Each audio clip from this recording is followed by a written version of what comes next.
اصل مسئلہ تو میں عرض کر رہا تھا کہ نیک اعمال سے ایمان مضبوط ہوتا ہے اور برے اعمال سے ایمان کمزور ہوتا ہے. بس ہمیں اپنے ایمان کو مضبوط کرنا چاہیے. کیا طریقہ ہے؟ اعمال صالحہ کی طرف آؤ، برائیوں سے رکو اور برائیاں چھوڑو گے، نیک اعمال کی طرف آؤ گے، خود بھی آؤ گے، دوسروں کو بھی لاؤ گے، تمہارا ایمان قوی ہوگا. اور ایمان قوی پر آثار مرتب ہوتے ہیں، کمزور ایمان پر کچھ مرتب نہیں ہوتا. دوسری بات، نیک عمل،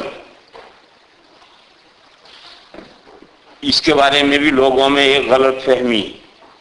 لوگ سمجھتے ہیں نماز پڑھ لو، روزہ رکھ لو، نیک عمل ہو گیا. زکوٰۃ چاہے دو یا نہ دو، حج چاہے کرو چاہے ٹلاتے رہو، پر نماز روزہ کر لو، نیک عمل ہو گیا. میرے بھائیو، ایسا نہیں، ایسا نہیں. انسان کا ہر عمل نیک اور بد ہوتا ہے. نیک عمل بھی ہوتا ہے، برا عمل بھی ہوتا ہے. اور انسان کی زندگی 5 حصوں میں تقسیم ہے. اعتقادات، بلیفز، عقیدے اچھے اور برے ہوتے ہیں، صحیح اور غلط ہوتے ہیں.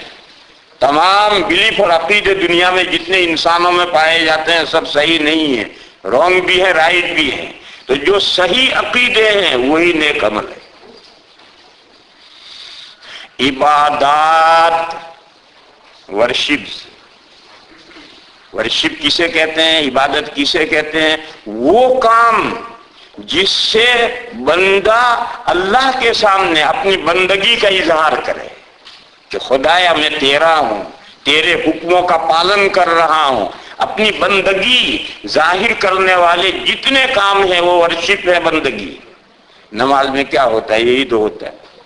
زکوٰۃ میں کیا ہوتا ہے؟ یہی تو ہوتا ہے کہ خدایا تیرا دیا ہوا مال ہے، تیرے حکم پر نچھاور کر رہا ہوں.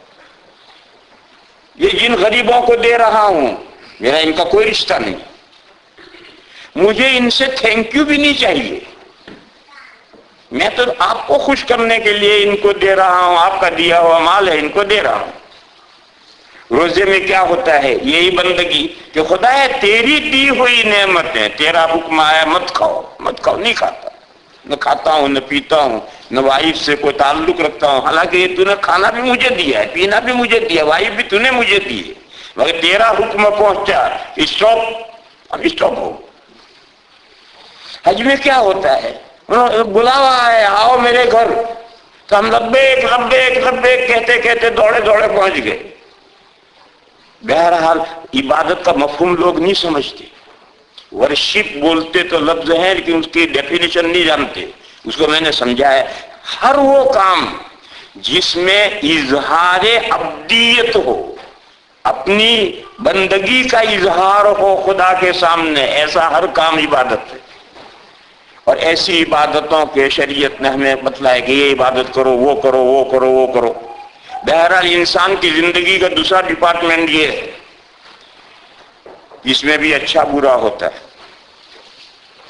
اس میں بھی اچھا برا ہوتا ہے. نماز پڑھی اللہ کو خوش کرنے کے لیے تو وہ عبادت ہے، اور نماز پڑھی دوسروں کو دکھانے کے لیے تو وہ نماز اس کے منہ پر مار دی جائے گی، وہ نیک عمل نہیں ہے. جو نماز دوسروں کو دکھانے کے لیے پڑھی گئی وہ نیک عمل نہیں ہے، اگرچہ وہ نماز ہے مگر نیک عمل نہیں ہے. نیک عمل وہی نماز ہے جو اللہ کی خوشنودی کے لیے پڑھی گئی. مال دیا، کیوں دیا؟ مولا خوش ہو جائے، یہ نیک عمل ہے. مال دیا، کیوں دیا؟ مانگنے والا آ کر بیٹھ گیا، جاتا ہی نہیں، کیسے ٹلاؤں؟ تو $2 دے دیے کہ کتا لقمہ ڈالو تاکہ بھاگے. یہ کوئی یہ $2 تمہیں خیرات کی خیرات ہے ہی نہیں. چاہے 1 پینی خرچ کرو مگر اللہ کی خوشنودی تو عبادت ہے. اور اگر دکھاوے کے لیے خرچ کیا ہے، کسی مجبور ہو کر کیا ہے، کسی اور جذبے سے کیا ہے، وہ عبادت نہیں. یہی حال روزے کا ہے، وہی حال حج کا ہے. بہرحال وہ عبادتیں وہی عبادتیں ہیں جو صرف اللہ کے لیے کی گئی ہیں۔ حدیث شریف میں ہے کہ جس عبادت میں اللہ کی خوشنودی کے علاوہ کوئی دوسرا جذبہ شامل ہو گیا تو قیامت کے دن اللہ فرمائیں گے انا اغنی الشرکاء، میں تمام پارٹنروں سے عالی شان ہوں، بے نیاز ہوں، مجھے ایسی بھاگیداری والی عبادت چاہیے ہی نہیں۔ لے جاؤ ان بھاگیداروں کے پاس، ان سے لے لے ثواب۔ تیسرا ڈپارٹمنٹ ہے انسان کا معاملات، بزنسز۔ ہم ان دنیا میں رہتے ہیں، بے شمار طرح طرح کے معاملات کرتے ہیں، بیچتے ہیں، خریدتے ہیں، کرائے پر دیتے ہیں، کرائے پر لیتے ہیں، رینٹ پر دیتے ہیں، رینٹ پر لیتے ہیں، کسی کے پاس گروی رکھتے ہیں، مورگیج رکھتے ہیں، مورگیج لیتے ہیں، دنیا بھر کے دندے دنیا میں ہوتے رہتے ہیں۔ زندگی گزارنے کے لیے جتنے معاملات کرنے پڑتے ہیں، بزنس لفظ انگریزی میں بہت زیادہ عام ہے، وہ وہاں اتنا عام نہیں کہ بھئی یہ میرا معاملہ ہے آپ دخل نہ دیں۔ اردو میں بھی کہتے ہیں بھئی یہ میرا معاملہ ہے آپ بیچ میں دخل نہ دیں، یہ معاملہ مراد نہیں۔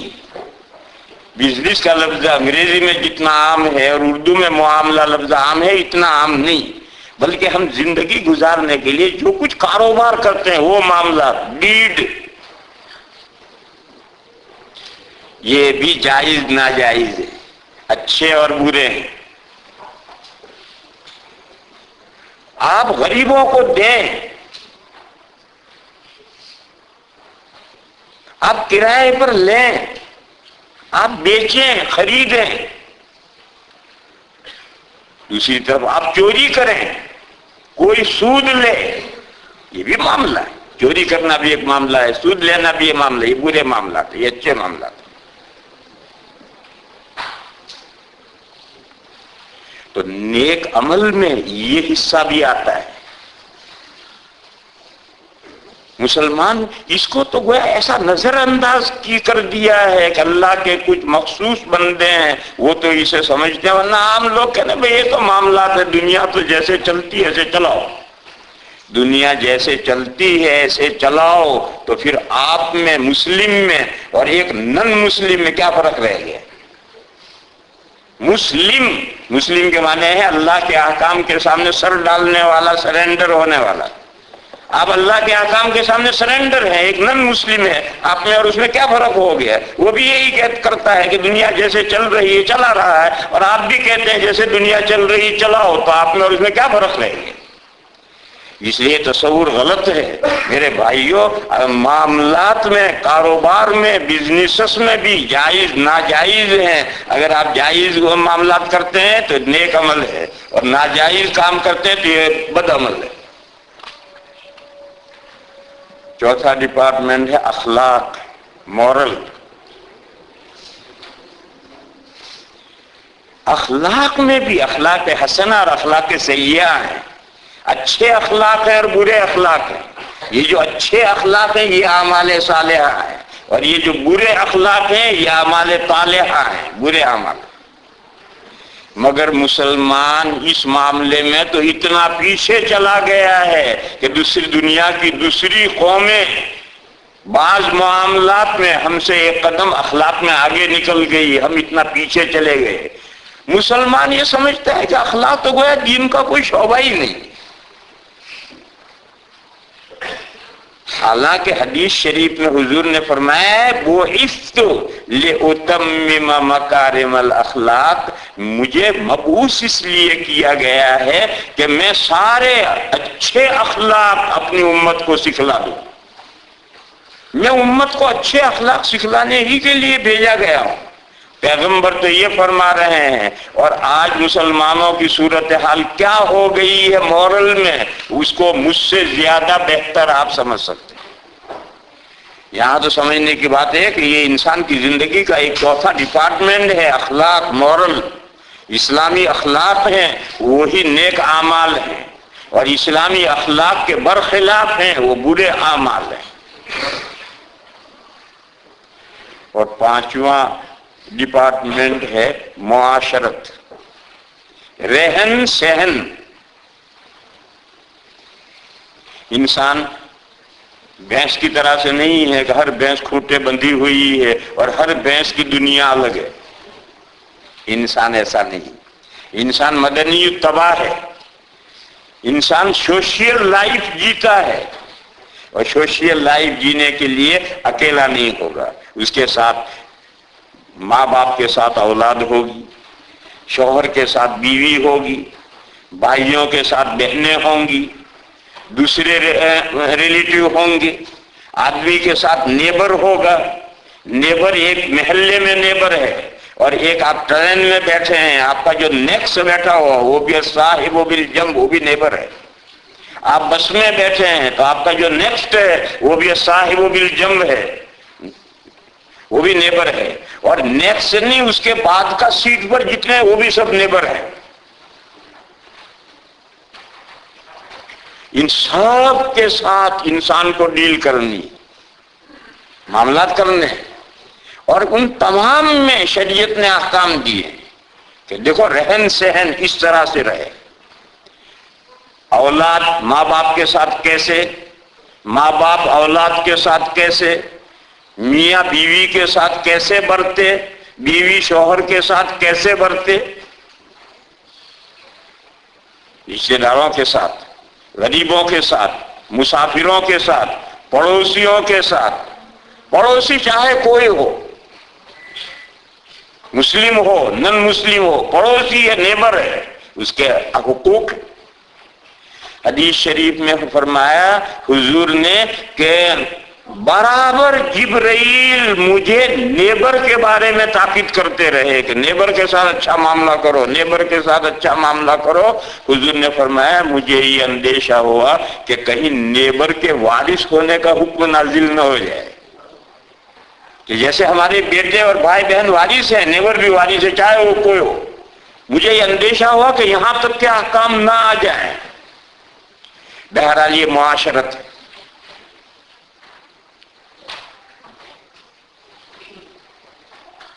تفصیل اس کی بہت لمبی ہے. بیویاں تو یہاں ہیں ہی نہیں، ہسبند ہی سارے اکٹھا ہیں. لہذا آپ حضرات کے تعلق سے ایک آیت کریمہ پیش کروں، اسے ذہن میں رکھو. قرآن کریم نے کہا وَعَاشِرُوهُنَّ بِالْمَعْرُوفِ، بیویوں کے ساتھ بھلے انداز سے برتاؤ کرو. بیویوں کے ساتھ بھلے انداز سے برتاؤ کرو. دیکھو بھلے انداز کا پیمانہ انڈیا میں اور ہے، امریکہ میں اور ہے. آپ انڈیا والا پیمانہ یہاں نہیں استعمال کریں گے، اور یہاں والا پیمانہ ہم انڈیا میں نہیں استعمال کرتے. ہر ملک کے حالات ہیں، ان حالات کے اعتبار سے اچھے طریقے سے ڈیل کرنا، اچھے طریقے سے برتاؤ کرنے کی صورتیں مختلف ہیں. اللہ کا یہ حکم ہے وَعَاشِرُوهُنَّ بِالْمَعْرُوفِ، بیویوں کے ساتھ اچھے انداز سے برتاؤ کرو. رہن سہن بیویوں کے ساتھ بھلے انداز سے رکھو. بیوی پسند نہیں کسی وجہ سے، قرآن نے کہا عَسَىٰ أَن تَكْرَهُوا شَيْئًا وَيَجْعَلَ اللَّهُ فِيهِ خَيْرًا كَثِيرًا. یہ قاعدہ یاد رکھو، ہم جس چیز کو ناپسند کرتے ہوں ضروری نہیں ہے کہ وہ ہمارے لیے مضر ہو سکتا ہے ایک چیز ہمیں ناپسند ہے اور اس میں اللہ نے ہمارے لیے بہت ساری خیر رکھی. دیکھو ہم میں سے ہر آدمی غریبی کو ناپسند کرتا ہے. غریبی ناپسند اگر نہ کرتے آپ تو یہاں امریکہ تک دوڑ کر آتے ہی کیوں؟ جو یہاں امریکہ تک دوڑ کر آئے ہو غریبی ناپسند تھی اس لیے آئے ہو.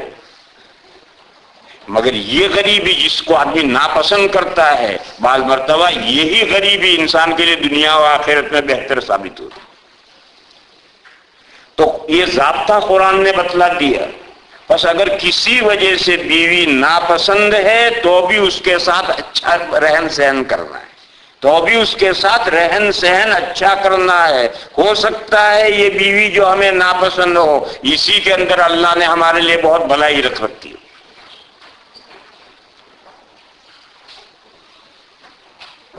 اور حدیث شریف میں کیا ہے؟ بخاری کی حدیث ہے، استوصوا بالنساء خیرا فإنہن خلقن من ضلع، فرمایا عورتوں کے ساتھ، بیویوں کے ساتھ اچھا برتاؤ کرنے کی میں آپ حضرات کو یعنی امت کو تاکید کرتا ہوں، میری یہ تاکید قبول کرو، پلے باندھو۔ کیوں؟ فرمایا عورتیں پسلی سے پیدا کی گئی، یعنی نسوانی فطرت میں اللہ نے ایک گنا کجی رکھی۔ عورتوں کے نیچر میں ہر ایک اللہ نے نیچر بنایا، بچے کا نیچر کچھ اور ہے، جوان کا نیچر کچھ اور ہے، بڈھے کا نیچر کچھ اور ہے، مرد کا نیچر کچھ اور ہے، عورت کا نیچر کچھ اور ہے، غریب کا نیچر کچھ اور ہے، مالدار کا نیچر کچھ اور ہے۔ اللہ نے ہر ایک کا ایک نیچر بنایا ہے۔ تو اللہ نے نسوانی فطرت میں عورتوں کے نیچر میں ایک طرح کی کجی رکھی۔ فرمایا کہ اگر تم اس کا لحاظ رکھ کر ڈیل کرو گے بیوی کے ساتھ تو زندگی کی گاڑی پٹری پر چلتی رہے گی، اور اگر تم نے یہ کہا کہ نہیں میں سیدھی کر دوں گا تو وہ سیدھی ویدھی تو ہوتی نہیں ہے، پسلی توڑ بیٹھو گے، اور پسلی توڑ بیٹھنا یہ ہے کہ طلاق کی نوبت آ جائے۔ یہ حدیث شریف میں ہے کہ ان کے ساتھ اچھا معاملہ کرو۔ میرے بھائیو، اسی طرح سے بیویوں کو بھی احکام دیے ہیں کہ ان کو شوہروں کے ساتھ کیسے برتنا ہے، ان کو بھی احکام دیے ہیں، مگر وہ خواتین یہاں ہے ہی نہیں، میں وہ حدیثیں کیوں سناؤں تمہیں؟ جو آپ سے متعلق تھا وہ سنایا میں۔ اسی طرح سے ماں باپ کو اولاد کے ساتھ کیسے برتنا ہے، اولاد کو ماں باپ کے ساتھ کیسے برتنا ہے، بادشاہ کو پبلک کے ساتھ کیسا معاملہ کرنا ہے، پبلک کو بادشاہ کے ساتھ کیسا معاملہ کرنا ہے، باس کو نوکروں کے ساتھ کیسا معاملہ کرنا ہے، نوکروں کو باس کے ساتھ کیا معاملہ کرنا ہے، سب یہ معاشرتی احکام ہے۔ اور تمام معاشرتی احکام میں اللہ تعالیٰ نے ہدایت، یوں کرو یوں مت کرو، جو کرنے کو کہا ہے وہ نیک عمل ہے، جو کرنے سے منع کیا وہ برا عمل ہے۔ یہ گول گول مضمون بیان کر رہا ہوں میں۔ 5 ڈپارٹمنٹ ہے انسان کی زندگی کے: اعتقادات، عبادات، معاملات، اخلاق اور معاشرت۔ انسان کی زندگی کا کوئی حصہ اس سے باہر نہیں ہے، اور ان 5 سلسلوں میں شریعت نے جو احکام دیے ہیں اس کا فالو کرنا یہ نیک عمل کرنا ہے، اس کے اگینسٹ چلنا یہ برا عمل ہے۔ تو کامیابی کی زندگی سے ہمکنار کرنے والی جو 4 باتیں ہیں ان میں ایک یہ، چوتھی چیز، تیسری چیز وَتَوَاصَوْا بِالْحَقِّ۔ آپ حضرات عربی اگر جانتے ہوتے تو تواسی کا مفہوم سمجھتے۔ تواسی کا مفہوم ہے میں آپ کو وصیت کروں، تاکید کروں، اور آپ مجھے وصیت کریں، تاکید کریں، ہر ایک دوسرے سے کسی کام کے کرنے کی وصیت کرنا۔ وصیت کرنے نے مرنے کے پیچھے کر کہنا نہیں، زندگی میں کسی کام کی نہایت تاکید۔ تو کمیونٹی کا ہر فرد دوسرے کو یہ تاکید کرتا رہے کہ دین حق کو مضبوط تھامیو، تواسی بالحق، دین حق کو مضبوط پکڑنے کی وصیت کی جائے۔ دیکھو وصیت زبان سے بھی ہوتی ہے اور وصیت عمل سے بھی ہوتی ہے۔ میں تقریر کر رہا ہوں یہ بھی ایک وصیت ہے، اور اس سے آگے بھی وصیتیں ہوتی ہے کہ میں آپ کو دین سکھاؤں، یہ دین کیوں سکھا رہا ہوتا کہ آپ اس پر عمل کریں، یہ بھی ایک وصیت ہے۔ اسی طریقے سے میرے بھائیوں، آج مسلمانوں کی صورتحال کیا ہو کر رہ گئی ہے، میں ایک مثال دوں، بہت غور سے اس سے ایگزامپل کو سمجھو۔ بازار میں گیہوں خریدنے گیا میں، ایک دکاندار نے مزدور لگا کر گیہوں صاف کر کے تمام کنکر چنوا کر بوری بھر رکھی۔ کیا بھاؤ ہے بھائی؟ اس نے کہا یہ 700 روپے کا ہے۔ ارے میں نے کہا بھائی 750 روپے میں بوری مل رہی ہے. اس نے کہا میں نے صاف کروائے ہیں, کنکر بھی چنوا دی ہیں. انہوں نے کہا ٹھیک ہے اوکے.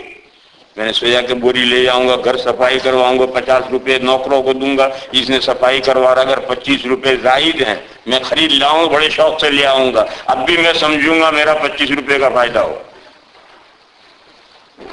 ایک بوری.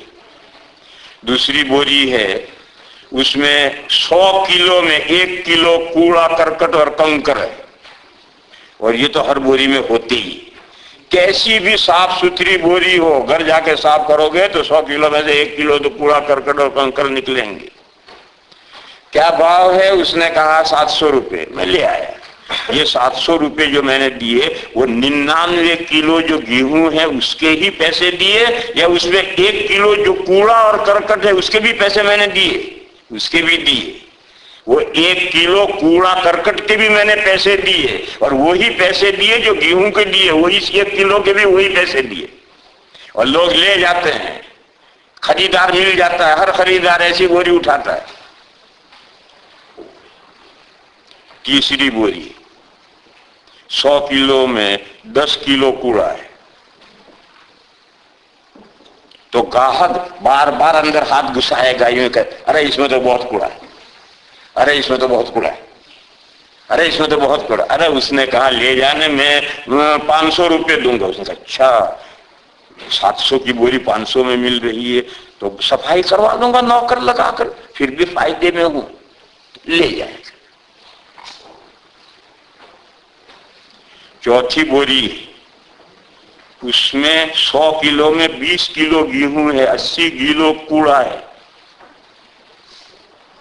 وہ دنیا میں کوئی ایسا پاگل گاہک ہے جو اس بوری کو خریدے؟ ارے مفت دو گے تو بھی نہیں لے جائے گا. اس کباڑ کو کیا کروں گا, کون اس میں سے گیہوں نکالے گا؟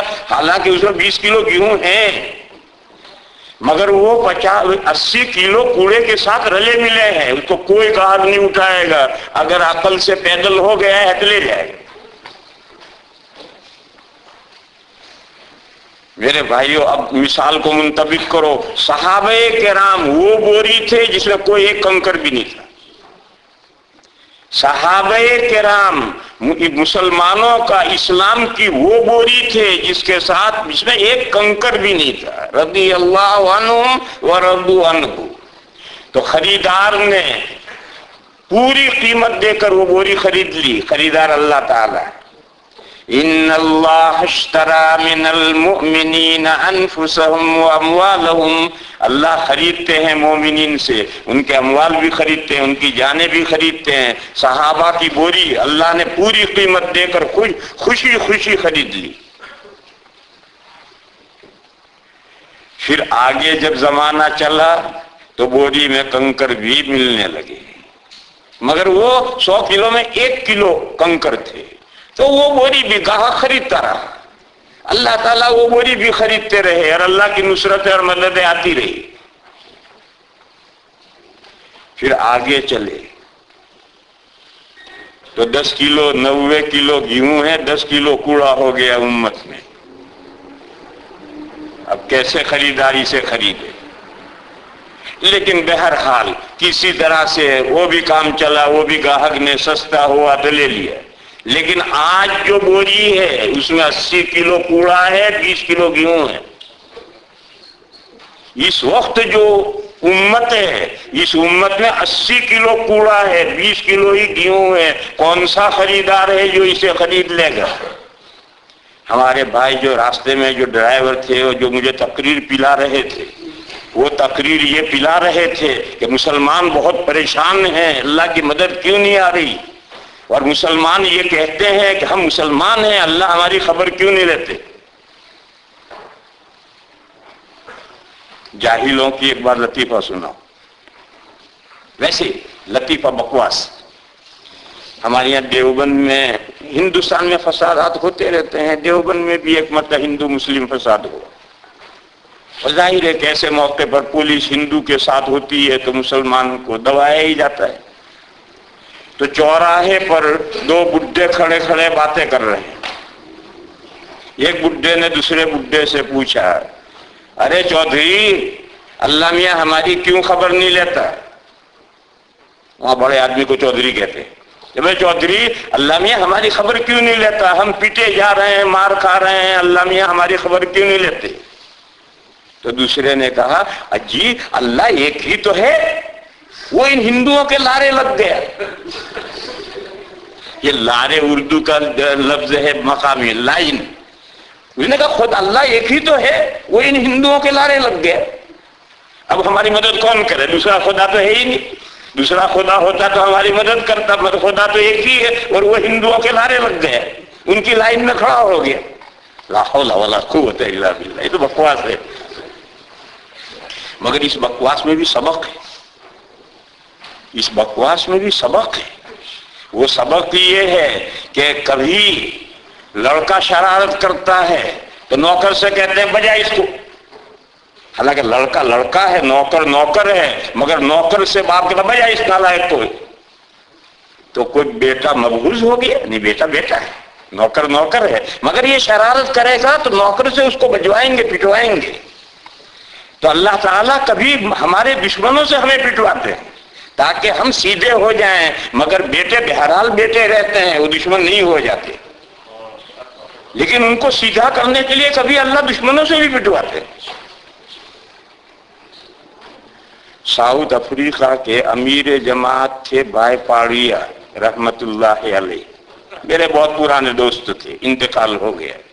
انہوں نے خود مجھے ایک قصہ سنا ہے, کوئی دوسرے کا واسطہ نہیں.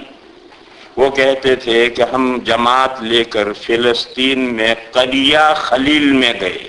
ایک گاؤں ہے قریہ خلیل, کہتے ہیں وہاں حضرت ابراہیم کی قبر ہے. حضرت ابراہیم کا وہ گاؤں کہتے ہیں, اللہ جانے.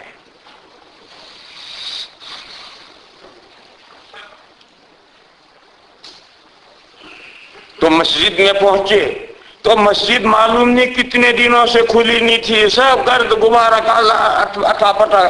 تو جماعت نے جا کر مسجد صاف کی, دلہا کو کیا, پھر گاؤں میں گشت کی اور گاؤں والوں سے, سارا گاؤں مسلمانوں کا ہے, گشت کیا اور لوگوں سے کہا بھائی مسجد میں آؤ. تو ان مسلمانوں نے کیا جواب دیا؟ انہوں سب عرب ہیں. انہوں نے جواب دیا کہ اللہ نے ہمارا قبلہ ہم سے لے کر ہمارے دشمنوں کو دے دیا. بیت المقدس پر اسرائیل کا قبضہ, ہمارا قبلہ اللہ نے ہم سے لے کر ہمارے دشمنوں کو دے دیا ہے. لہذا اللہ پہلے ہمارا قبلہ واپس کریں تو ہم مسجد میں آئیں گے. میرے بھائیوں, کارواں کے دل سے احساس زیاں جاتا رہا, مسلمان کہاں پہنچ گیا؟ ارے تمہارا قبلہ تم سے لے کر دشمن کو اس لیے دیا ہے کہ تم کسی قابل نہیں رہے تھے. اب بھی تم سیدھے ہو جاؤ تو تمہارا قبلہ تمہیں واپس مل سکتا ہے, لیکن تم کہتے نہیں ہم تو نہیں سیدھے ہوں گے, ہم تو ایسے ہی رہیں گے, اللہ میاں بدلیں اور ہماری قبلہ ہمیں واپس کریں. آج کا مسلمان بدلنا نہیں چاہتا. ہم جس پوزیشن میں اسی حال میں رہیں گے, اپنے آپ کو نہیں بدلیں گے. اللہ بدلے اپنے آپ کو, ان کی سنت بدلے, وہ ہماری کیوں مدد نہیں کرتے؟ میرے بھائیو, ایسا تو ہوتا نہیں. اللہ کسی کے باپ کے نوکر نہیں کہ تم چاہو ایسا اللہ کرتے رہیں. تم سیدھے ہوگے تو اللہ تعالیٰ کا معاملہ بھی تمہارے ساتھ اچھا ہوگا, اور اگر تم سیدھے نہیں ہوئے تو اللہ تعالیٰ کا معاملہ, اللہ بے نیاز ہیں, غنی مطلق ہیں, ان کو کوئی حرف نہیں لا سکتا. بہرحال میں یہ کہہ رہا تھا کہ اس وقت جو ملت کی بوری ہے, اس بوری میں 80 کلو کوڑا ہے, 20 کلو گیہوں ہے. اگرچہ وہ 20 کلو گیہوں ہے, اس کی اپنی ایک قیمت ہے, مگر جب تک وہ کوڑے سے الگ نہ ہو اس کی کوئی قیمت نہیں. اس موقع پر آدمی یہ پوچھتا ہے کہ کیا کرے. وہ 20 کلو جو گیہوں ہے اسے الگ کر لے تو 20 کلو کے پیسے آئیں گے, کوڑے کو الگ کریں. میرے بھائیو, یہ ممکن نہیں. امت میں سے وہ 20 کلو جو گیہوں ہیں, ان 20 کلو کو تم کیسے چھانٹ کر الگ کرو گے, اور 80 کلو کوڑے کو کیسے الگ کرو گے؟ ناممکن ہے, امپاسبل. تو پھر دوسرا راستہ کیا ہے؟ دوسرا راستہ یہ ہے کہ وہ جو 80 کلو کوڑا ہے اسے گیہوں بناؤ, محنتیں شروع کرو, اور ان 80 کلو کوڑے کو گیہوں بنا ڈالو. اور جب سارا گیہوں مل جائے گا تو قیمت آئے گی کہ کوڑا گیہوں کیسے بن جائے گا، بنے گا۔ انبیاء جب بھی دنیا میں تشریف لاتے ہیں تو وہ ایسی بوری جس میں 100% کوڑا ہوتا ہے اسے چینج کرتے ہیں، گیہوں بناتے ہیں اور 100% گیہوں بنا ڈالتے ہیں۔ انبیاء جب دنیا میں کوئی بھی نبی مبعوث کیا جاتا تھا تو دنیا میں مومنین کہاں ہوتے تھے؟ میرے آقا جب مکے میں مبعوث ہوئے کون تھا؟ انسانوں کی بوری، ایسی بوری تھی جس میں 100% کوڑا تھا۔ میرے آقا نے محنت کی اس پر، اور 23 سال 23 ایئرز میں اس بوری کو جس میں 100% کوڑا تھا 100% گیہوں بنا دیا، اور خریدار خوش خوش لے گیا۔ تو جب انبیاء ایسی بوری کو جس میں دانہ نام کو نہ ہو ساری بوری گیہوں بنا سکتا ہے، تو ہم 80 کلو کو گیہوں کیوں نہیں بنا سکتے؟ ہماری بوری میں 80 کلو کوڑا ہے، 20 کلو تو آلریڈی اس میں گیہوں ہے، تو ہم 80 کلو پہ گیہوں کیوں نہیں بنا سکتے؟ بنا سکتے مگر اس کے لیے بڑی جد و جہد کرنی پڑے گی، بڑی محنتیں کرنی پڑیں گی، اور محنت کسی ایک لائن سے نہیں ہوگی۔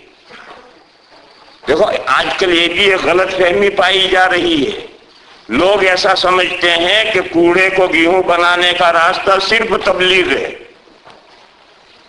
یہ بھی ایک بہت بڑی زبردست غلط فہمی ہے۔ آپ سارے مسلمانوں کو تبلیغ میں لے جائیں، یہ ممکن ہے؟ ناممکن۔ آپ سارے مسلمانوں کے بچے کو دارالعلوم میں لے آ کر مولانا صاحب بنا دیں، ممکن ہے؟ ناممکن ہے۔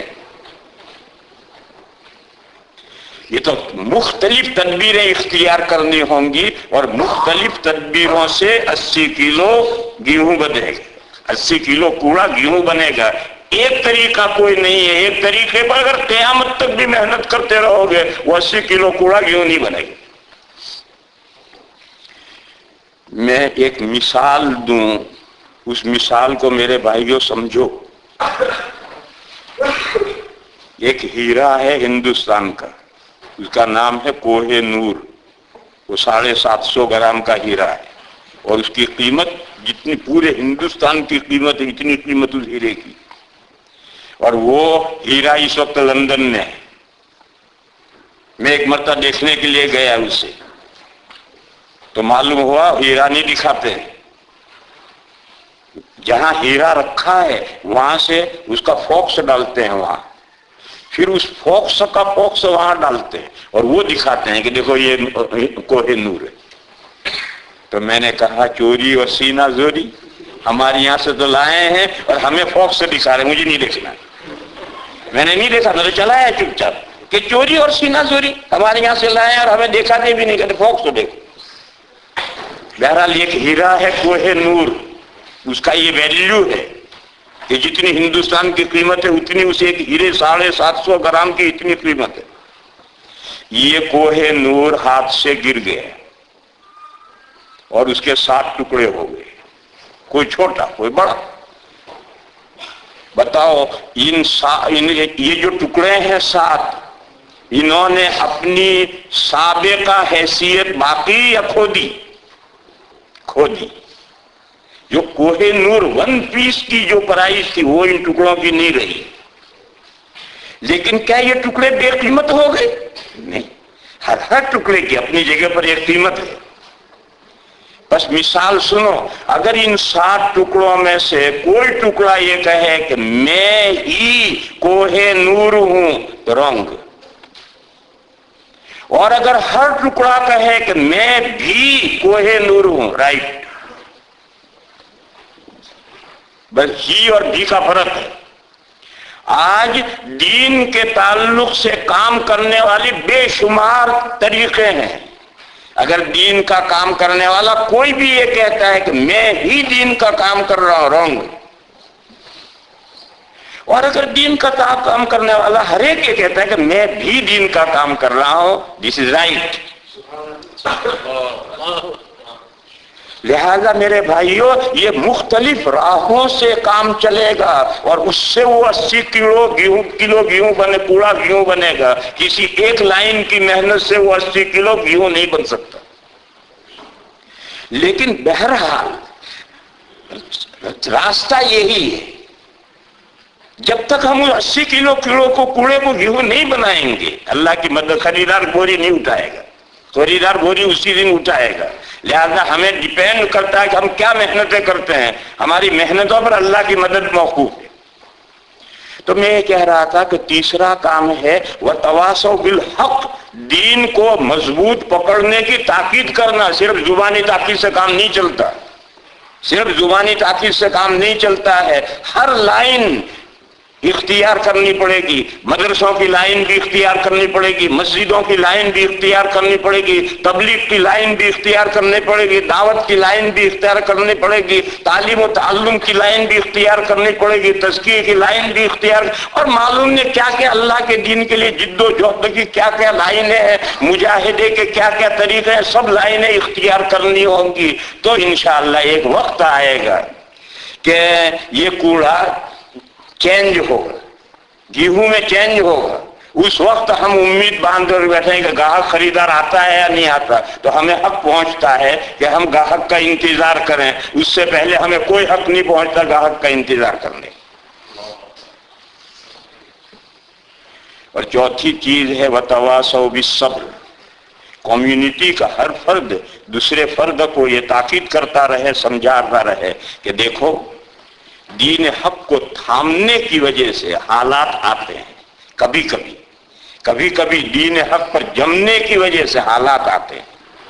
ان حالات میں کیا کیا جائے؟ برداشت،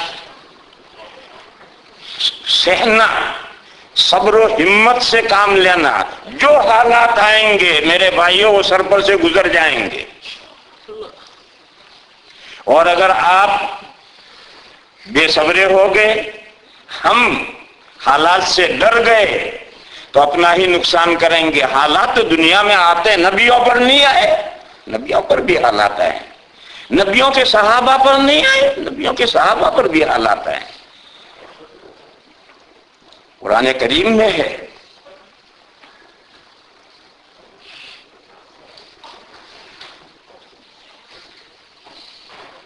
کہ انبیاء کرام علیہ الصلوۃ والسلام پر اتنے سخت حالات آتے تھے کہ ایک مرتبہ مایوسی چھا جاتی تھی کہ خدایا ہم نے جو وعدے کیے لوگوں سے وہ پورے کیوں نہیں ہوتے.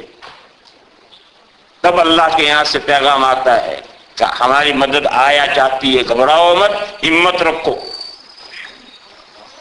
قرآن کریم میں حضرت موسیٰ علیہ السلام کی ایک دعا ہے اور حضرت ہارون نے اس پر آمین کہی ہے.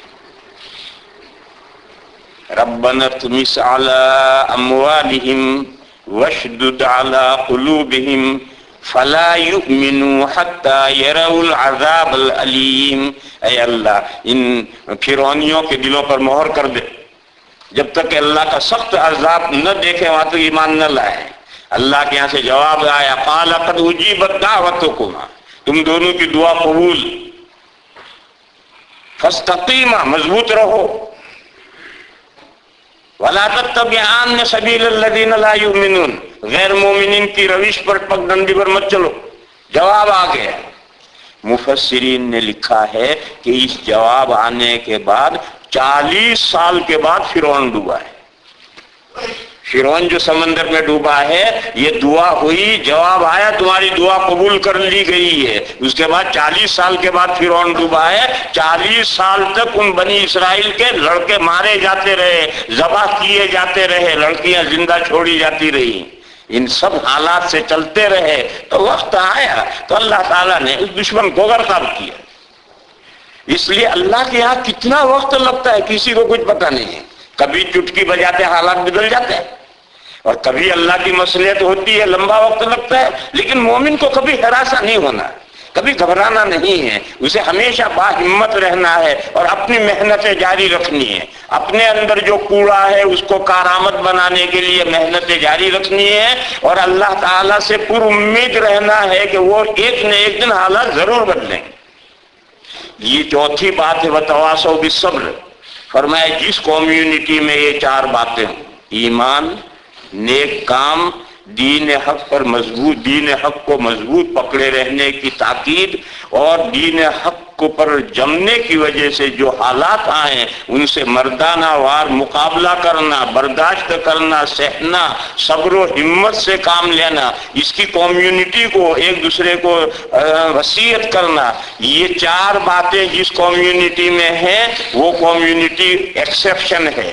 اس کو الگ کر کے کہا گیا کہ ان الانسان لفی خسر، تمام انسان گھاٹے میں. یہ اللہ پاک جل شانہ و عم نوالہ نے اس چھوٹی سی صورت میں ہمیں ایک سبق دیا ہے.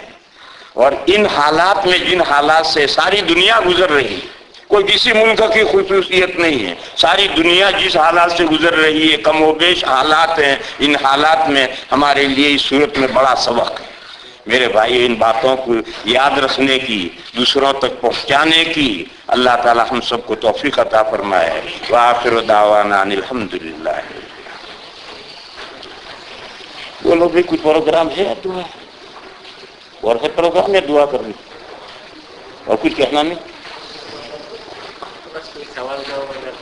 ہاں بھائی، یہ کہہ رہے ہیں اگر کسی کے پاس کوئی کوئسچن ہو تو پوچھ سکتے ہو. کوئسچن دو طرح کے ہیں.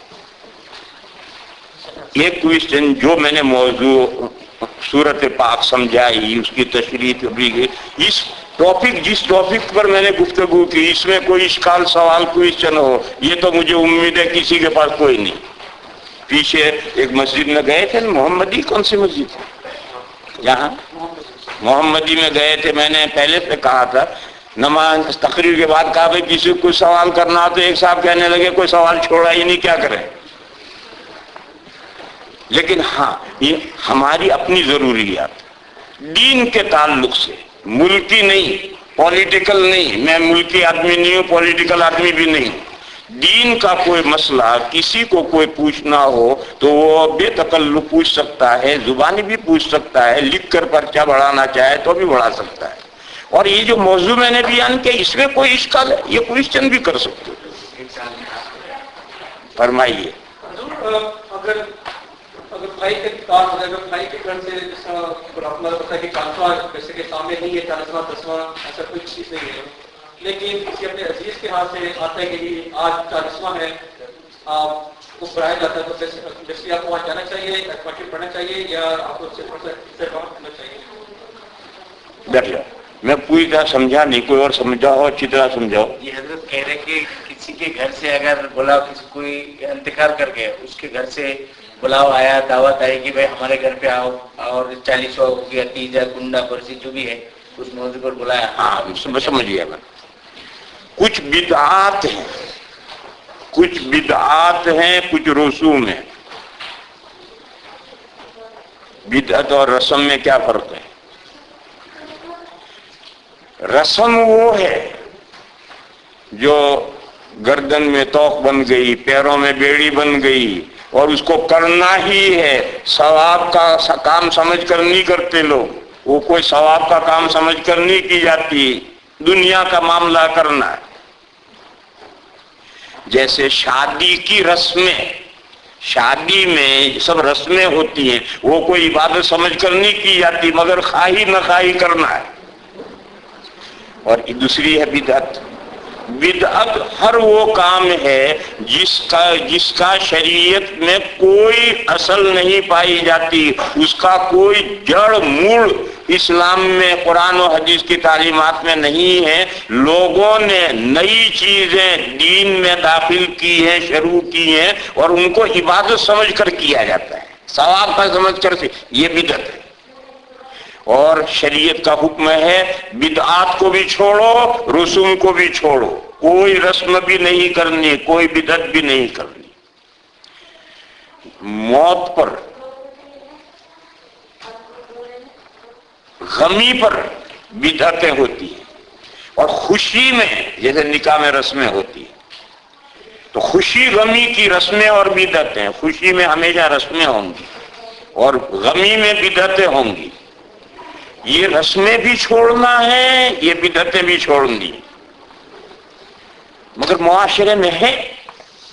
بس اگر کسی ایسی صورت پیش آئے کہ کسی رسم میں پارٹیسپیٹ ہونے کے لیے انوائٹ کیا جائے یا کسی بدعت میں شریک ہونے کے لیے کیا جائے، بلایا جائے، تو آدمی کو اس سے دور رہنا چاہیے، بچنا چاہیے. نہ رسم میں شرکت کرنی چاہیے، نہ بدعت میں شرکت کرنی چاہیے.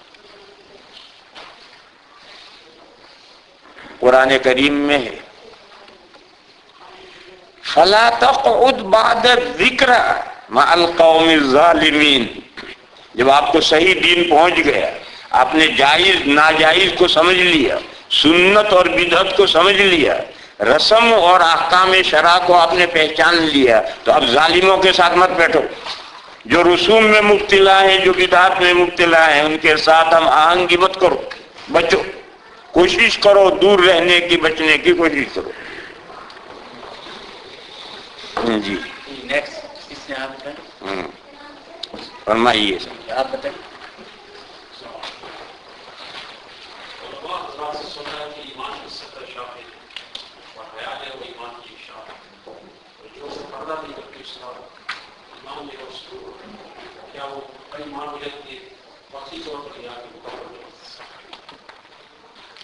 دیکھو میرے بھائیو، ایک ایمان ہے اور ایک ایمان کی شاخیں ہیں، برانچز ہیں. یہ جتنے اعمال صالحہ ہیں یہ سب ایمان کی برانچز ہیں، چھوٹی اور بڑی. اور کسی درخت کی ایک یا دو شاخیں کٹ جائیں تو درخت رہا یا ختم ہو گیا؟ کسی درخت کی ایک یا دو یا چار شاخیں نہ رہیں، کٹ جائیں، تو درخت رہا یا نہیں رہا؟ رہا. یہی جواب ہے ان کا کہ اگر کوئی نیک عمل، مثلا اس کی بیوی پردہ نہیں کرتی، تو یہ ایمان کی ایک شاخ ہے. ایک آدمی بے شرم ہے، سڑک کے کنارے پر بیٹھ کر کے پیشاب کرتا ہے، بڑا استنجا کرتا ہے، یہ ایمان کی ایک شاخ ہے. اگر یہ شاخ کٹ جائے تو اس سے ایمان کا درخت ختم نہیں ہوتا. جی نیکسٹ کس نے یہ پائے. السلام علیکم. وعلیکم السلام. اور یہاں مسجد ہے، اس کو سائن بورڈ ہے باہر پہ مسجد لکھا، اور انہوں نے جس پارٹی نے مسجد قائم کیا، انہوں نے وہ بنایا پرائیویٹ پراپرٹی. اس میں نماز سمجھا جائے. سمجھا کوئی؟ مسجد والے مسجد تو بنایا، سائن بورڈ وغیرہ بھی لگا دیا، لیکن مالک مسجد جنہوں نے وقف کیا یا تو مسجد کی ترتیب بنائی، ان کا کہنا یہ ہے کہ میرا اپنا پراپرٹی ہے، دعویٰ کرتے ہیں مسجد بنانے کے بعد بھی. اس جیسے مسجد میں نماز پڑھنا کیسے ہوگی؟ میرے بھائیو یہ مسئلہ نہیں، یہ تو معاملہ ہے. آپ ایک فریق ہیں، دوسرے فریق کی بات سنیں تب جواب دیں گے. دیکھو وہ مسئلہ جس میں معاملہ ہو، اس میں ایک فریق کی بات سن کر ہم جواب نہیں دیتے.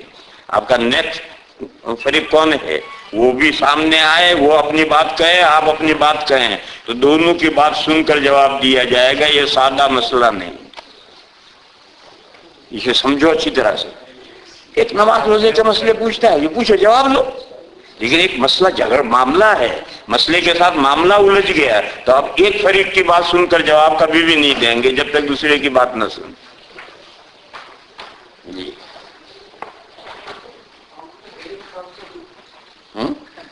زور سے کہیں. 1 سال سے کچھ بزنس میں شروع کیا ہے، کاروبار کوفی کا، وہ بسکٹ وغیرہ بیچتے ہیں. ایک ڈسٹریبیوٹر سے لیتے ہیں، پھر کچھ اگر وہاں نہیں ملا وہ بسکٹ تو دوسرے ڈسٹریبیوٹر سے بھی لیتے ہیں، دوسرے ویئر ہاؤس سے. تو اس کا پیسہ جو ہے جو میرے آتا ہے، اس انوائس سے جو پیسہ میرا ہے، وہ کچھ سامان میرا تو دوسرے کے یہاں سے لیا، اس کو دیکھو، اور زیادہ تر وہ نقد ہی کرتے ہیں.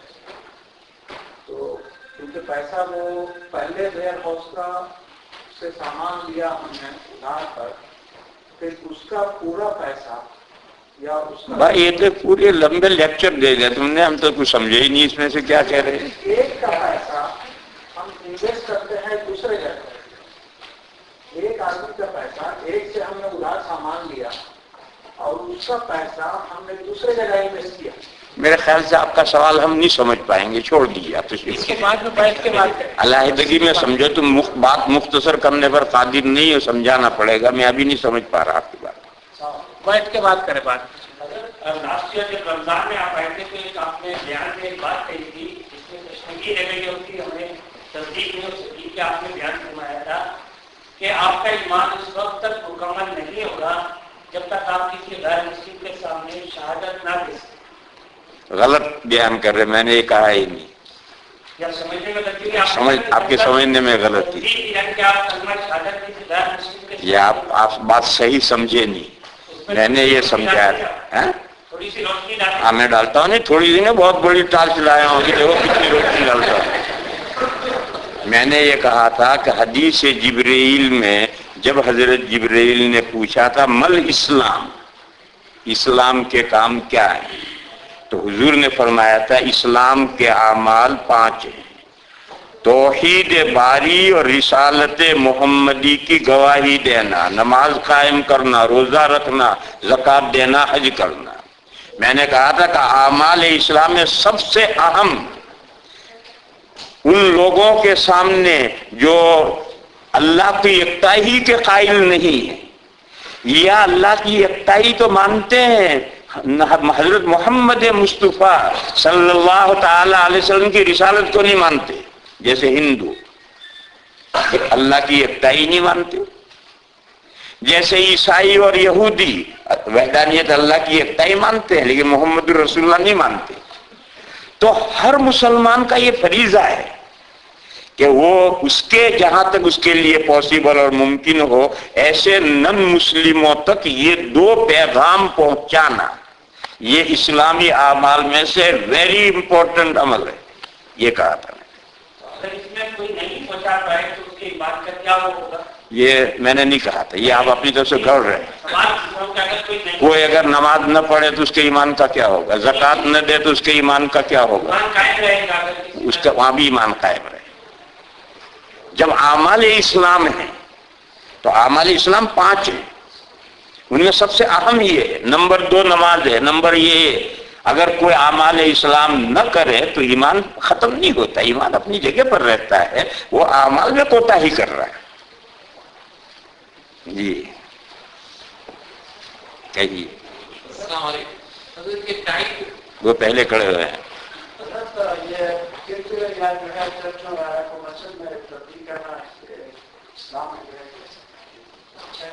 چرچ اور معبد کو مسجد میں تبدیل کرنا شراب.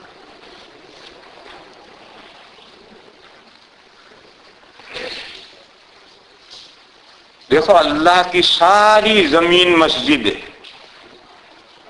حدیث شریف میں ہے کہ اللہ حضور نے فرمایا میری چند خصوصیتیں ہیں، ان میں سے ایک خصوصیت یہ ہے کہ اللہ نے ساری زمین کو میرے لیے نماز پڑھنے کی جگہ بنایا. اب عارضی سبب ہو، جیسے ایک جگہ ناپاک ہوگی، اب نماز نہیں پڑھ سکتے آپ، لیکن وہ جگہ پاک کر دو، پڑھو. ایک چرچ ہے، جب حضرت عمر فلسطین میں داخل ہوئے ہیں تو بڑے پادری، نماز کا وقت ہو گیا، حضرت نے نماز پڑھنے کا ارادہ کیا تو پادری نے کہا چرچ میں پڑھ لیجئے. حضرت نے فرمایا بالکل نہیں، اگر میں چرچ میں پڑھوں گا تو مسلمان دعویٰ کریں گے ہماری مسجد، تو تمہارا چرچ تمہارے ہاتھ میں رہے، اس لیے چرچ میں نماز نہیں پڑھی، چرچ سے باہر میدان میں پڑھی. لیکن اس پادری نے کہا یہاں پڑھ لیجئے، اور حضرت نے کسی مسئلے سے نہیں پڑھی، لیکن پڑھتے تو نماز ہوتی ہے نہیں ہوتی. اسی طریقے پر اگر کسی جگہ پر غیر اللہ کی عبادت ہوتی ہے تو وہاں اسی حال میں کہ ایک طرف غیر اللہ کی عبادت ہو رہی ہے، ایک طرف اللہ کی عبادت ہو رہی، وہ تو ٹھیک نہیں. لیکن غیر اللہ کی عبادت وہاں سے ہٹ جائے اور اس چرچ کو آپ خرید لیں اور وہاں کوئی دوسری ایکٹیویٹی غیر اسلامی نہ رہے تو نماز پڑھنے میں کیا حرج ہے؟ کہ پہلے کبھی تھا کبھی پہلے ساری دنیا دارالکفر تھی، اب اسی دارالکفر میں ساری مسجدیں بنی ہوئی اور اللہ کی عبادتیں ہوتی. جی مطلب کہ ٹائی جو ہوتی ہے یہ کہ اسلام کے اندر پہن سکتے ہیں آفس کے اندر اگر مجبوری ہو، اور کیا اس کے ساتھ نماز ہو جائے گی؟ نماز ہو جائے گی، ٹائی کے ساتھ اگر نماز پڑھو گے نماز ہو جائے گی. جاب کی مجبوری ہے پہن سکتے ہو، بغیر مجبوری کے یہ ٹائی نہیں پہننی چاہیے، خواہ ٹائی نہیں پہننی چاہیے. لوگ کہتے ہیں کہ عیسائیوں کے یہاں گلے میں صلیب لٹکانا یہ مذہبی طور پر ضروری ہے. جو بڑے لوگ ہو گئے فیشنیبل، انہوں نے بجائے صلیب کے یہ ٹائی لٹکانی شروع کر دی. اگرچہ اب ٹائی بے ہی صلیب کی شکل تو نہیں ہے، مگر ہے کچھ ایسا ہی کاٹتے ہیں، لہذا بغیر مجبوری کے ٹائی نہیں پہننے کی. جاب کی مجبوری ہو پہن سکتے ہو، اس کے ساتھ نماز پڑھو گے نماز ہو جائے گی، اگر وہ پاک ہے ناپاک نہیں.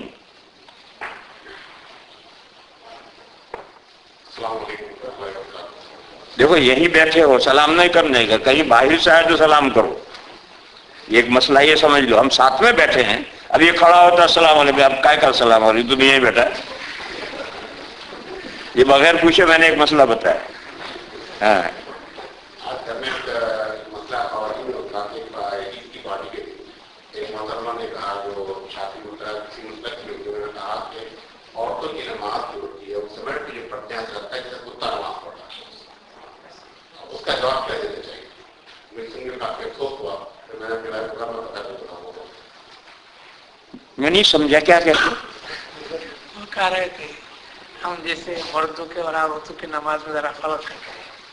یہ تو چاروں ائمہ کے یہاں فرق ہے. تو انہوں نے یہ کہا ہے، کسی نے تانا دیا ہے کہ جو عورتیں سمٹ، یہ شافی کی کیا بات لائے؟ وہ انہوں نے ظاہر کیا. پہلی تو غلط فہمی یہ دور کرو، پہلی تو یہ غلط فہمی دور کرو. عورتوں کا نماز پڑھنے کا جو طریقہ ہے وہ چاروں اماموں کے یہاں ایک ہے. اور یہ جو اس طرح کی بدتمیزی کی بات کہہ رہا ہے وہ کوئی غیر مقلد سلفی ہے. ائمہ چاروں ائمہ کے یہی مسئلہ ہے. عورتوں کے نماز پڑھنے کا طریقہ اور مردوں کے نماز پڑھنے کے طریقے میں جو فرق ہے اس میں چار اماموں کے درمیان میں کوئی اختلاف نہیں ہے. اس مسئلے میں اختلاف کرنے والے یہ سلفی، اور سلفی بھی دو ہیں. ایک سلفی سعودی حوالے سلفی ہے، سعودی حوالے سلفی فقہ میں حنبلی ہے، فقہ میں حنبلی ہیں اور عقائد میں سلفی ہیں، وہ نہیں. دوسرے سلفی ہیں عقائد میں سلفی ہیں اور فقہ میں غیر مقلد ہیں. یہ جو سلفی غیر مقلد ہیں یہ بات نامعقول بات وہ کہتے ہیں. لہذا پہلی بات تو ذہن سے یہ نکالو کہ چاروں ائمہ اس مسئلے میں متفق ہیں. دوسری بات یہ سمجھو، یہ آداب ہیں اور زیادہ سے زیادہ استحباب کا درجہ ہے، فرض اور واجب کا درجہ نہیں. ایک عورت ہے عمل سے، وہ بیچاری زمین پر جھک کر کے سجدہ نہیں کر سکتی، آپ اسے کہیں نہیں، ارے بیچاری عمل سے ہے، پیٹ بڑا ہو گیا ہے، اب وہ زمین سے نہیں لگ سکتی. تو ہم لوگوں میں بھی تھوڑا تشدد ہے، گویا ہم یہ سمجھتے ہیں کہ عورت اگر مرد کی طرح سجدہ کرے کہ نماز ہی نہیں ہو. یہ بھی غلط ہے. یہ تو مستحبات ہیں، آداب ہیں. اگر عورت کو کوئی مجبوری ہے اور وہ مردوں کی طرح سجدہ کرتی تو بھی نماز ہو جاتی. اس مسئلے کو سمجھو. ہم لوگوں کے ذہنوں میں بھی کنفیوژن ہے. ہم یہ سمجھتے ہیں کہ عورت کو لازماً یوں ہی سجدہ کرنا ہے تب نماز ہوگی، ایسا نہیں. بس اگر عورت کو کوئی مجبوری ہے، جیسے میں نے مجبوری بتائی کہ حمل سے ہے، پیٹ بڑا ہو گیا ہے اور وہ زمین سے لگ کر سجدہ کرنے میں اسے دشواری ہے، تو وہ ہماری طرح وہ پیٹ اونچا کر کے بھی سجدہ کر سکتی. تیسری بات سمجھو، حدیث شریف ہے اور حدیث کی سب کتابوں میں ہے، اور کنز کی شرح ہے البحر الرائق، اس میں وہ حدیث حوالے کے ساتھ نقل ہوئی. نبی پاک صلی اللہ تعالی علیہ وسلم تشریف لے جا رہے تھے، دو عورتیں نماز پڑھ رہی تھیں. ظاہر ہے یہ مسجد نبوی کا ہی واقعہ ہو، مسجد نبوی میں عورتیں آتی ہیں، اور اس زمانے میں جیسا اب مدینہ شریف میں مکہ شریف میں عورتوں کا حصہ کورڈ ہے، الگ ہے، مردوں کو نظر نہیں آتا، اس وقت ایسا نہیں تھا. آگے مرد تھے، پیچھے عورتیں پڑھتی تھی. تو دو عورتیں نماز پڑھ رہی تھیں اور وہ سجدے کر رہی تھی مردوں کی طرح. تو حضور نے ان دونوں عورتوں کو مسئلہ بتایا، ضُمَّا بَعْضَ اللَّحْمِ إِلَى الْأَرْضِ.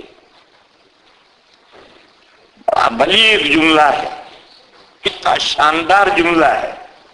ان دونوں سے کہا کہ تم دونوں اپنا کچھ گوشت زمین سے لگاؤ. تو کتنا شاندار جملہ ہے. بھونڈی اردو میں کہیں گے تو یہ کہیں گے چوتڑے زمین سے بچاؤ. کتنا بھونڈا جملہ ہے. دیکھو بلاغت نبوی دیکھو کتنی شاندار ہے. اتنا شرم کا مسئلہ کتنا شاندار پیرائے میں فرمایا تم دونوں اپنا کچھ گوشت زمین سے لگاؤ. ضُمَّا بَعْضَ اللَّحْمِ إِلَى الْأَرْضِ. اس میں صاف ہے کہ عورتیں زمین پر بیچ کر کے سجدہ کریں. حدیث شریف ہے. اس کے بعد سنو، حدیث میں سے قاعدہ بنایا جائے گا، وہ یہ حدیث ویسی ہی رہے گی. یہ جو اصحاب غیر مقلدین اصحاب ظواہر وہ قاعدہ نہیں بناتے، اور 4 ائمہ کے ماننے والے حدیثوں سے قاعدے بناتے ہیں. جیسے ایک صحابی نے پوچھا یا رسول اللہ میری والدہ کا انتقال ہو گیا اور اچانک ہوا. اگر پہلے سے انہیں بیمار ہوتی اور احساس ہوتا تو کچھ خیر خیرات کرتی، مگر اچانک چلی گئی، تو کیا میں ان کی طرف سے خیرات کروں تو اس کا ثواب میری امی کو پہنچے گا؟ حضور نے فرمایا پہنچے گا. تو انہوں نے کہا یا رسول اللہ میں نے اپنا فلاں باغ امی کے ایصال ثواب کے لیے خیرات کی. یہ حدیث شریف ہے. یہ سلفی یعنی سلفی بمعنی غیر مقلد، اور حضرت امام شافعی اور حضرت امام مالک یہ کہتے ہیں کہ ایصال ثواب صرف صدقے کا ہوگا. ہم نفل نماز پڑھ کر ایصال ثواب کریں نہیں ہوگا، نفل روزہ رکھ کر ایصال ثواب کریں نہیں ہوگا، قرآن پڑھ کر ایصال ثواب کریں نہیں ہوگا، کلمہ پڑھ کر ایصال ثواب کریں نہیں ہوگا. صدقے کا ایصال ثواب ہوگا.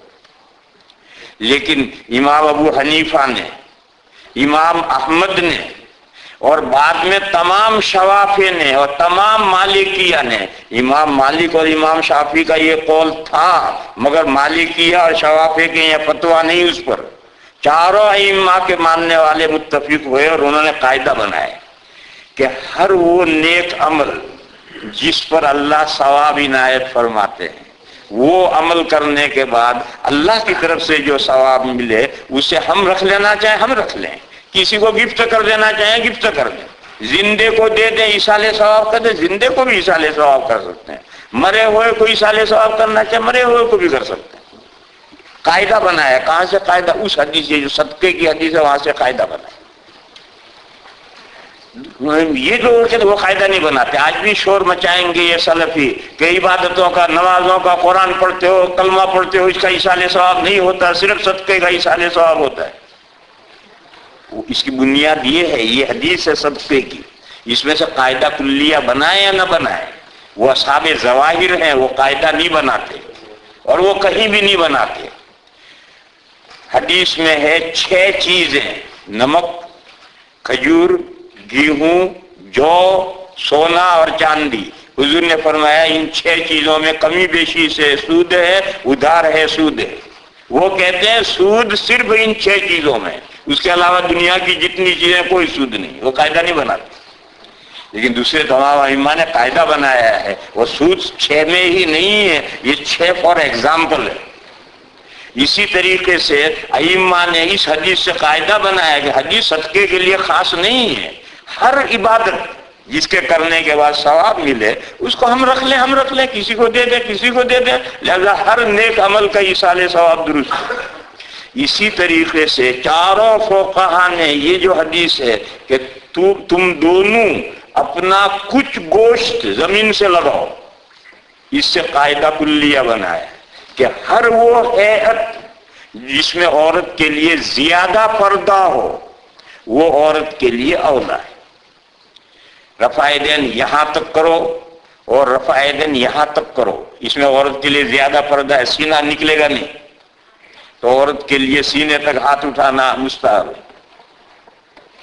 یہاں ہاتھ باندھو اور سینے پر ہاتھ باندھ دو، عورت کے لیے اس میں پردہ زیادہ ہے، لہذا عورت کے لیے سینے پر ہاتھ باندھنا یہ مستحب ہے۔ بالکل رکوع میں جا کر تکونا بنانا، ادھر کا آدھا ادھر کا آدھا، ردر کے ہاتھ، عورت نہیں، تھوڑا سا اتنا جھکے گی کہ اس کے ہاتھ گھٹنوں تک پہنچ جائے، اس سے زیادہ نہیں جھکے گی، اس میں عورت کے لیے پردہ ہے۔ اسی سے قاعدہ کلیہ بنا ہے کہ نماز کی ہر وہ ہے جس میں عورت کے لیے پردہ ہے۔ دیکھو میرے بھائیو، آج کل تو شرفا کے پاس میں تو برقعے ہیں، اور برقعے میں عورت کہیں بھی نماز پڑھے، اسٹیشن پر نماز پڑھے، بس اسٹینڈ پر نماز پڑھے، کھیت میں نماز پڑھے، شاپ میں نماز پڑھے، کہیں بھی نماز پڑھے تو برقعے کے ساتھ تو کوئی بے پردگی زیادہ نہیں ہوتی۔ لیکن دنیا میں ساری مسلمان عورتوں کے پاس کہاں برقعے ہیں اور کہاں برقعے بیچاری اوڑھتی ہیں۔ دوسرا یہ ہے کہ اب تو ہماری عورتیں گھر میں ہی نماز پڑھیں، گھر سے باہر نکلی نماز کی چھٹی، اسٹیشن پر نماز نہیں پڑھیں گی، ریل گاڑی میں نماز نہیں پڑھیں گے، وہ معاف ہو گئی۔ لیکن جو دیندار عورتیں ریل گاڑی میں بھی نماز پڑھتی ہیں۔ اب ادھر بینچ پر سب ہندو بیٹھے ہیں، ادھر بینچ پر سب ہندو بیٹھے ہیں، بیچ میں ذرا سی بیچاروں نے پیر سکیڑ کر کے ذرا سی جگہ دی، ایک عورت کھڑی ہو کر نماز پڑھتی ہے۔ بولو اس حالت میں اس کو مردوں کی طرح سجدہ کرنا چاہیے یا زمین پر بچھ کر کرنا چاہیے؟ پردہ کس میں؟ برقع نہیں اوڑھ رکھا اس نے، غریب عورت ہے، اس کا کوئی برقع نہیں۔ ادھر بھی ہندو بیٹھے ہیں، ادھر بھی ہندو بیٹھے ہیں، پیر سکیڑ کر تھوڑی سی جگہ دی، ایک عورت نماز پڑھ رہی ہے، اور عورت کو نماز پڑھنی چاہیے، وہاں پلیٹ فارم پر نماز پڑھ رہی ہے، بس اسٹینڈ پر نماز پڑھ رہی ہے، مارکیٹ میں گئی ہے، نماز کا وقت ہوا ہے، سڑک کے کنارے مصلی بچھا کر نماز پڑھ رہی ہے، چاروں طرف لوگ دیکھ رہے ہیں اور برقع اس کے پاس ہے نہیں، تو اس کے لیے ہر وہ حالت اختیار کرنی ہے جس میں زیادہ سے زیادہ پردہ ہو۔ اور حضور کا یہی حدیث شریف کا منشا ہے اور اس سے یہ قاعدہ کلیہ بنایا ہے۔ سوال کر رہے تھے خطبہ کے سلسلے میں، جمعہ کے خطبہ بغیر عربی کے، مولانا یہ فرما رہے کہ ایک صاحب پوچھ رہے تھے کہ جمعہ کا خطبہ بغیر غیر عربی میں جمعہ کے خطبے کا کیا حکم ہے؟ میرے بھائیو یہ کوئسچن نہیں ہے، ٹاپک۔ اس مسئلے کو سمجھنا ہو 2 گھنٹے کے لیے تیار ہو کر کل آ جاؤ، سمجھا دو۔ یہ کوئسچن نہیں، یہ ٹاپک ہے۔ چلیے آپ آگے۔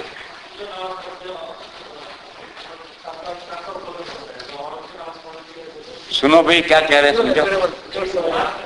بنگلہ میں مطلب ہے تو سمجھا۔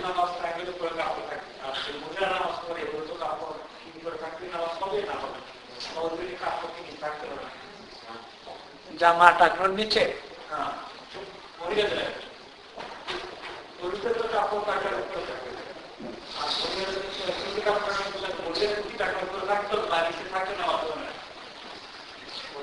وہ پہنچ رہے تھے، کپڑے جو ہوتا ہے پہننے کی رکھنے کے نیچے ہونا چاہیے، اوپر ہونا چاہیے، نماز بتاؤ اگر کسی کا اوپر میں ہے نماز ہو جائے۔ وہ یہ پوچھ رہے ہیں، اللہ جانے ہمارے حضرت بھی سمجھے یا نہیں سمجھے، بغیر سمجھے مجھے کچھ سمجھا رہے ہیں۔ بیٹھ جاؤ، بیٹھ جاؤ، نہیں بیٹھ جاؤ۔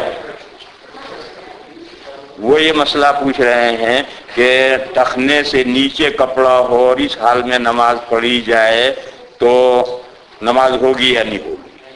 حضرت نے یہ سمجھایا کہ وہ یہ پوچھ رہا ہے کہ نماز میں کپڑا ٹخنے سے نیچا ہونا چاہیے یا اوپر ہونا چاہیے؟ خواتین کے بارے میں عورت کا اگر عورت کا جو کپڑا ہے وہ ٹخنے سے اوپر ہو نماز نہیں ہوگی۔ عورت کے اگر ٹخنے کھلے ہیں عورت کی نماز نہیں ہوگی۔ عورت کے ٹخنے ننگاپا ہیں، دونوں ٹخنے، دونوں چاروں ٹخنے چھپے ہوئے ہوں گے تب نماز ہوگی۔ مردوں کا حکم الگ ہے، عورتوں کا حکم الگ ہے۔ حضرت یہ بینکوں سے پیسہ قرض لے کر سود کے اوپر مشرے بنانا کہاں تک درست؟ یہ بھی ٹاپک ہے، یہ بھی کوئسچن نہیں، مختصر نہیں سمجھایا جا سکتا۔ ہر مسئلے کو سمجھنے کے لیے جتنا وقت درکار ہوتا ہے اتنا جب تک نہ سمجھاؤں کیسے کام چلے گا؟ سب سے پہلے تو مجھے یہ سمجھانا پڑے گا کہ اسلام نے جو سود کو حرام کیا ہے کیوں؟ جب سود کی حرمت نازل ہوئی تو مکہ والا نے کہا انما البیع مثل الربا، سود میں نفع لیا جاتا ہے، نام ہی نفع کا سود ہے، اور یہ ہم بزنس بیع کرتے ہیں، خریدتے بیچتے ہیں، یہ بھی تو نفع ہی مقصود ہے. تو یہ نفع جائز اور یہ نفع ناجائز کیوں؟ یہ مشرکین نے سوال کیا تھا اور قرآن نے اس کا جواب دیا. تو اب میں پہلے سب سے پہلے ایک گھنٹہ تو اس پر خرچ کروں کہ اسلام نے جو سود حرام کیا ہے وہ ہے، اس کے بعد پھر آپ کا سوال اٹھاؤں. اتنا وقت نہیں، کسی اور موقع پر ہوا تو. السلام خیر من النوم کا ضرورت ہے یا نہیں ہے بغیر سے اذان کی جا سکتی؟ دیکھو شریعت کے بھائی یہ پوچھ رہے کہ الصلاۃ خیر من النوم کی ضرورت ہے یا نہیں، کیونکہ اذان دینے والا مسجد ہی میں اذان دیتا ہے اور آواز مسجد ہی میں رک گئی ہے، لوگوں کے گھروں میں تو آواز پہنچتی نہیں. ان کا سوال ہے کہ لوگوں کے گھروں میں تو آواز پہنچتی نہیں اور مسجد میں اذان دینے والا اکیلا ہی اور وہ بیدار ہو چکا ہے، لہذا صلاۃ خیر النوم کی اب کیا ضرورت رہی؟ اس کا جواب یہ ہے میرے بھائیوں کہ گھروں میں آواز پہنچانے کا انتظام کرو. شریعت کے احکام کیوں بدلو؟ جو کمی آ گئی ہے اس کمی کو دور کرو. یو کے میں جہاں میں جس مسجد میں تھا وہاں ان کے یہاں کیا کہتے ہیں مائکروفون، کیا کہتے ہیں ریڈیو سسٹم ہے، کیا کا لفظ ہے وائلنس، ایک لفظ خاص ہے، ایمفائر کے ایسا کچھ لفظ ہے، ہاں کچھ ایمپلیفائر. تو مسجد میں جو کچھ ایکٹیویٹیز ہوتی ہے جب اس کو کھولیں گے بند کر دیں گے، نماز ہو رہی نماز نہیں جائے گی گھروں میں. لیکن جو بات اس کا بٹن کھول دیا تو ساری باتیں 10 مائل کے ریڈینس میں ہر گھر کے اندر تقریر بھی جا رہی ہے. یہ جو سوال جواب ہیں 10 مائل تک لندن کے اندر عورتیں بھی سب سوال جواب سنتی ہیں، نہ اذانیں بھی سنتی ہیں اور انہی پر وہ بیدار ہوتی ہیں اور نمازیں پڑھتی ہیں. آپ بھی اپنے یہ انتظام کیجئے، صلاۃ خیر من النوم کو کیوں عذاب کرو؟